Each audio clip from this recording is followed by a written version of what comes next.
Природа какая, посмотрите, там поле, полюшка и лес. Душа радуется от таких видов.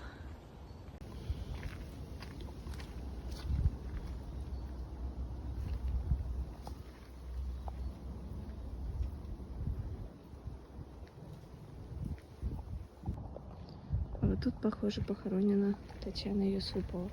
Княжна Татьяна Николаевна Юсупова. Да, она здесь лежит.